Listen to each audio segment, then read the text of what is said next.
Remembering Charlie, part 17. Struggled with myself, totally acknowledge it, so no one... Have you talked to me? Oh my God, That's such a Molly. disgusting question. He's thinking. I've never heard of you before, so yeah, That's the answer, because your wife is watching. that's true. I've never heard of you before. That was kind of out of pocket, Yeah. Molly. Molly, I have sympathy for you. I do. You're trying to cope with the suppression of your soul. And filming yourself having sex with other men is not the highest and best use of the talents that God gave you. It's not.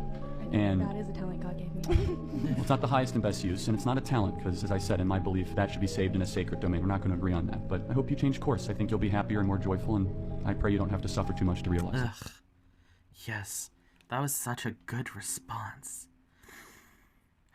Number one, why would you wear that top? You know exactly why you wore that top, you sick creature. And I think that's why Charlie wasn't able to look at her in the face, because, as he admitted, a man who had struggled with himself, I think he also knew he couldn't look at her because she was intentionally trying to be provocative with what she was wearing, and that is very sick to do to a married man. Number two, Charlie's response to her was so beautiful. He wasn't coming at her from a place of haughtiness or trying to condemn her, or, you know, he wasn't showing her any animosity. He simply was trying to get her to think of her decisions, and he did it very much from a place of humility as someone who had struggled with that before. I think that was something that simply just came from a man with a broken spirit who had been broken in that way before.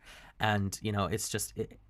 his response to her was incredible. It was basically just, you know, I wish better of you. I wish better for you. What you're doing with your life, it seems to be something that you're chasing as like a high or some sort of pleasure, some sort of happiness. But then what do you have left after that runs out? What happens when the high is over? You should be able to be better than that, than just making these rash life decisions that are going to impact you forever. And that was just an expert response to her. But also, number three, I think this is just the perfect example of that. Even the people we put on the pedestal, the people, you know, the high and mighty people, the people that we respect the most, even they have their own flaws. They have their own problems that they deal with. So many people just want to look at Charlie as this great, incredible man, but he had his own faults.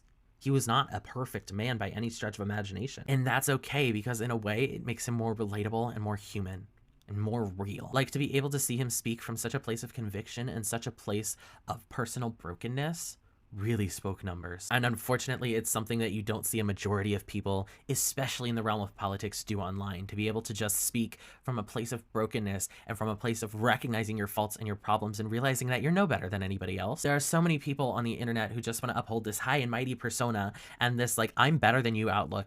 And I just really despise that. And so I thank you, Charlie, for being able to do this, and the fact that you were able to speak with such boldness and conviction, even though you were admitting such vulnerable things.